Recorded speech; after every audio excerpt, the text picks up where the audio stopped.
मरने के बाद आत्मा किसे खोजती है? जय श्री कृष्ण। दोस्तों, क्या मरने के बाद आत्मा फिर से अपने घर लौटती है? यह सवाल जितना सरल लगता है, उसका उत्तर उतना ही रहस्यमयी और गहराई से भरा हुआ है। गरुड़ पुराण एक ऐसा दिव्य ग्रंथ है जो मृत्यु के बाद आत्मा की अदृश्य और अनदेखी यात्रा का रहस्य खोलता है। इस ग्रंथ के अनुसार आत्मा मरने के बाद कहाँ जाती है? क्या वह अपने प्रियजनों को देखती है या नहीं? यह सब कुछ आत्मा के संस्कारों, इच्छाओं और मृत्यु के समय की मानसिक व आध्यात्मिक स्थिति पर निर्भर करता है। इस रहस्यमयी कथा में आप जानेंगे कि मृत्यु के क्षण में आत्मा के साथ कौन कौन सी अलौकिक घटनाएं घटती हैं, शरीर मृत्यु को कैसे स्वीकार करता है और कौन से सूक्ष्म संकेत दिखाई देने लगते हैं। आत्मा शरीर से कब निकलती है और क्यों उसे यह पता ही नहीं चलता कि वह अब देह से अलग हो चुकी है। परिवार का विलाप, शोक और बिछड़ने की पीड़ा आत्मा के चेतन मन पर क्या प्रभाव डालती है, यह सब जानना केवल जानकारी नहीं बल्कि आत्म चेतना का आरंभ है। दोस्तों, आगे बढ़ने से पहले इस दिव्य यात्रा का सम्मान करते हुए इस वीडियो को एक लाइक जरूर करें और कमेंट में जय श्री कृष्णा अवश्य लिखें। तो चलिए शुरू करते हैं इस अदृश्य यात्रा को, जिसका आरंभ होता है अंत से यानी मृत्यु से। आपको जानकर आश्चर्य होगा कि हिंदू धर्म में कुल 18 महापुराण हैं और इन सब में एक विशेष ग्रंथ है गरुड़ पुराण, जो न केवल मृत्यु के पश्चात आत्मा की रहस्यमय गाथा को उजागर करता है बल्कि आत्मा की अंतही पीड़ा, दिव्यता और कर्मों के प्रभाव को भी दर्शाता है। इस ग्रंथ में लगभग 19,000 श्लोकों के माध्यम से भगवान श्री विष्णु ने अपने वाहन गरुड़ को वह परम रहस्य बताया जो आत्मा की मृत्यु के बाद की अवस्थाओं को समझाता है। प्राचीन मान्यताओं के अनुसार गरुड़ पुराण का श्रवण न केवल मृतात्मा आत्मा को शांति और मोक्ष प्रदान करता है बल्कि उसके परिवार को भी आध्यात्मिक बोध, मानसिक संतुलन और गहरी अनुभूति कराता है। इसमें बताया गया है कि मृत्यु से कुछ समय पहले ही व्यक्ति को सूक्ष्म संकेतों का आभास होने लगता है, जैसे कोई दिव्य शक्ति उसे पुकार रही हो या कभी पूर्वजों के दर्शन हो जाना। शरीर धीरे धीरे शिथिल पड़ने लगता है। ठंडक सबसे पहले पैरों से आरंभ होकर सिर तक पहुंचती है और सांसों की गति असामान्य हो जाती है, कभी तेज कभी मंद। कभी कभी मृत्यु से कुछ क्षण पूर्व व्यक्ति के चेहरे पर एक अलौकिक तेज दिखता है, जैसे उसकी आत्मा दिव्यता से भर उठी हो। जब जीवन की लौ बुझती है तब आत्मा ऊर्जा की उस अंतिम तरंग से बाहर आती है, लेकिन उसे यह ज्ञात नहीं होता कि वह अब शरीर से अलग है। शुभ कर्म करने वालों की आत्मा सहजता से निकल जाती है, पर जिनके पाप अधिक होते हैं उनके लिए यह क्षण पीड़ादायक और क्लेशपूर्ण बन जाता है। आत्मा के निकलते ही शरीर मौन और शीतल हो जाता है, पर आत्मा भ्रम में रहती है। मैं जीवित हूं, पर मुझे कोई देख क्यों नहीं रहा? वह अपने परिजनों को देखती है, बोलती है, पर उसकी आवाज शून्य में विलीन हो जाती है। उसे लगता है जैसे वह कोई स्वप्न देख रही हो, परंतु यह स्वप्न नहीं, उसकी चेतना की एक नई स्थिति होती है। जब घर में रोने धोने की आवाजें गूंजती है तो आत्मा उन्हें चुप कराना चाहती है। मैं यही हूं, वह कहना चाहती है पर कह नहीं पाती। वो केवल हवा में कांपती है। कुछ आत्माएं बेचैन हो जाती हैं, पीड़ा में तड़पती हैं और वे हवाओं को हिलाने लगती हैं। दरवाजे खटकने लगते हैं और वे परिजनों के स्वप्नों में उतर आती हैं, एक संदेश देने के लिए, एक आस लिए कि उन्हें शांति दी जाए। यह रहस्य न केवल मृत्यु का है बल्कि जीवन के गहन अर्थ का भी संकेत देता है। अब जानते हैं यमदूत कब और कैसे आते हैं। आत्मा मृत्यु के कुछ समय बाद एक नई हलचल को अनुभव करती है। अचानक उसे महसूस होता है कि कोई अदृश्य दृष्टि से परे शक्तियां उसके समीप आ रही हैं। यदि आत्मा पुण्यवान हो तो उज्ज्वल तेजों में देवदूत उसे सम्मान पूर्वक स्वर्ग की ओर ले जाते हैं।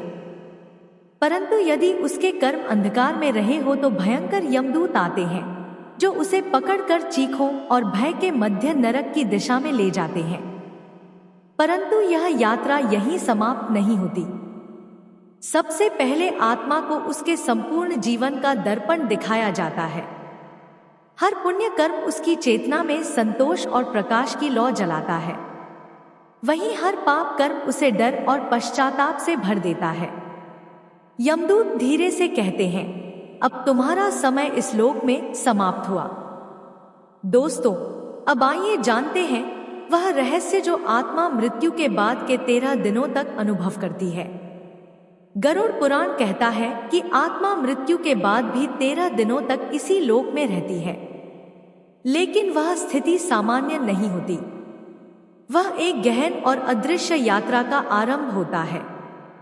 पहले 3 दिन भ्रम, मोह और अज्ञान का समय होता है। आत्मा अपनी मृत्यु को स्वीकार नहीं करती।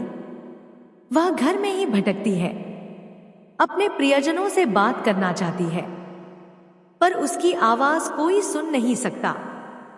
यदि मृत्यु दुखद या हिंसक रही हो तो आत्मा बेचैनी, दर्द और उलझन में घेर जाती है। चौथे से 10वें दिन तक आत्मा को धीरे धीरे सत्य का बोध होने लगता है। उसे महसूस होता है कि वह अब शरीर का हिस्सा नहीं रही।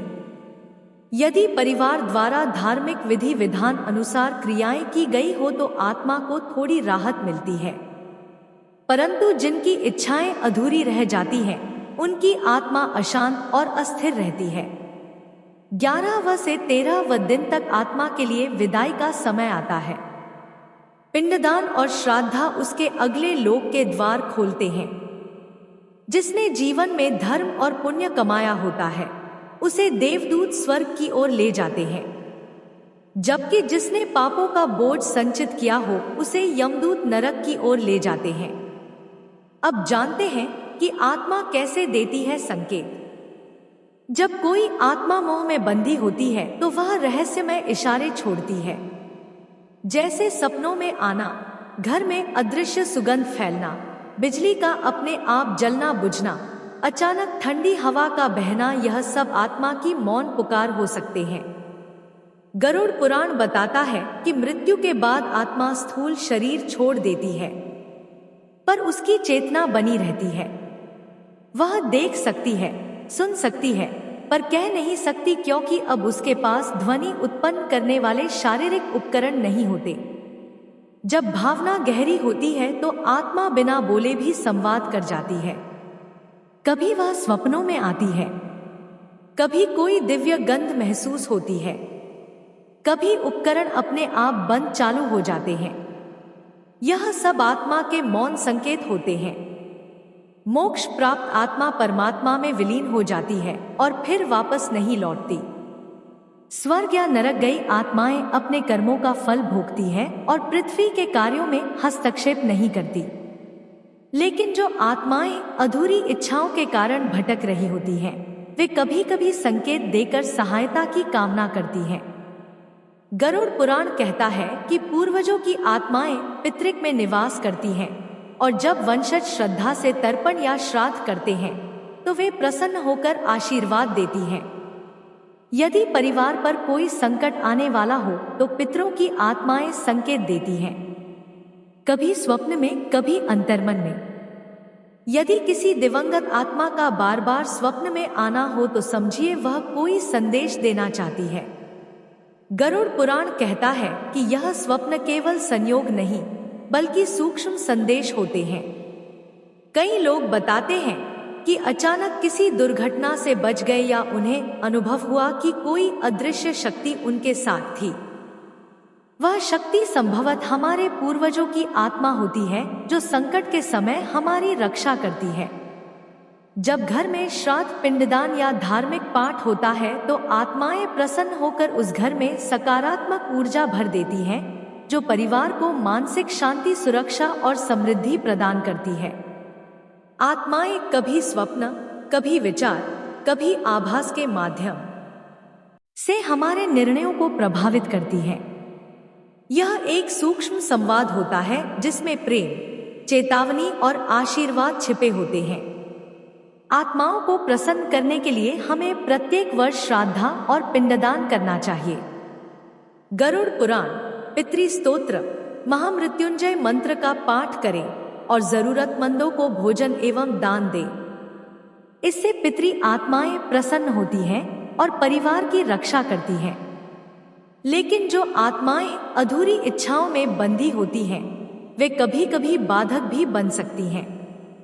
उन्हें शांति देने के लिए विशेष पूजा, दान, मंत्र जाप आवश्यक होता है। दोस्तों, क्या कभी आपको लगा है कि जब जीवन में सब कुछ डगमगा रहा हो तब कोई अदृश्य शक्ति आपका मार्गदर्शन कर रही हो? वह शक्ति कभी आपके पूर्वजों की आत्मा होती है, कभी ईश्वर का संकेत और कभी आपके पुण्य कर्मों की छाया। यदि आपने कभी ऐसी अनुभूति की हो तो कमेंट में अवश्य लिखें। मैंने उस दिव्यता को अनुभव किया है। दोस्तों, चलिए अब जानते हैं कि मृत्यु के बाद आत्मा किसे खोजती है। माँ को, बच्चे को या पति पत्नी को? यह सवाल जितना भावनात्मक है उतना ही गुण भी। इसका उत्तर गरुड़ पुराण, ब्रह्मावर पुराण और आत्म जागरण से जुड़ी संतवाणी में मिलता है। आत्मा किसे खोजती है? एक आत्मा सबसे पहले उस संबंध को खोजती है जिससे उसका मोह सबसे गहरा रहा हो। यदि माँ के प्रति अत्यंत मोह था, सेवा, चिंता या अधूरी भावना, तो आत्मा माँ को खोजती है। यदि बेटे या संतान के प्रति भावनात्मक लगाव अधूरा रह गया हो तो आत्मा संतान के आसपास भटकती है। और यदि पति पत्नी के साथ बहुत गहरा राग या अपूर्ण प्रेम रहा हो तो आत्मा उसी जीवन साथी को खोजती है। दो आत्मा भावना की तरंगों से खींचती है, रिश्ते की परिभाषा से नहीं। मृत्यु के बाद आत्मा के पास कोई नाम नहीं होता। वह केवल भावनाओं और संस्कारों की ऊर्जा होती है। वह उस रिश्ते को खोजती है जिसमें सबसे अधिक संकल्प, अधूरी बात या मोह छूट गया हो। आइए जानते हैं गरुड़ पुराण में क्या लिखा है। गरुड़ पुराण कहता है कि आत्मा मृत्यु के बाद 13 दिन तक अपने प्रियजनों के बीच रहती है। वह हर जगह जाती है, माँ के पास, पत्नी के पास, बेटे के पास, उस घर के कोने कोने में जहां उसकी यादें बसी थी। लेकिन अंततः वही जगह उसे खींचती है जहां उसका मन सबसे अधिक अटका होता है। इसे एक उदाहरण से समझते हैं। एक माँ जो अपने बच्चे को छोड़कर गई आत्मा बार बार उस बच्चे के सपनों में आ सकती है। एक पत्नी जो पति की सेवा करना चाहती थी पर असमय मृत्यु हो गई, वो पति की हर पीड़ा को महसूस करती है। एक वृद्ध जिसे जीवन भर माँ की ममता की तलाश रही, मरने के बाद वही आत्मा माँ को ढूंढती है। मृत्यु के बाद आत्मा माँ, बेटा या पति पत्नी में से उसी को खोजती है जिससे सबसे अधिक प्रेम, मोह, पीड़ा या अधूरी भावना जुड़ी होती है। भावनाएं जहां गहरी होंगी, आत्मा वहीं खींची चली जाएगी, वह संबंध चाहे कोई भी हो। दोस्तों, यदि आज की यह रहस्यमय यात्रा आपके हृदय को स्पर्श कर गई हो तो कृपया इस वीडियो को श्रद्धा के रूप में साझा करें। और यदि आप चाहते हैं कि ऐसे ही दिव्य सत्य आपके जीवन को आलोकित करते रहे, प्रेम से बोलिए जय श्री हरि विष्णु। ऐसे ही और भी रोचक और आध्यात्मिक वीडियो के लिए चैनल को सब्सक्राइब कर लें। दोस्तों, आपको यह कथा कैसी लगी कृपया कमेंट करके जरूर बताएं। वीडियो पसंद आया हो तो लाइक करें और अपने दोस्तों के साथ शेयर करें। कमेंट बॉक्स में जय श्री कृष्ण लिखना ना भूलें। फिर मिलते हैं एक और दिलचस्प वीडियो के साथ। धन्यवाद। जय श्री कृष्ण।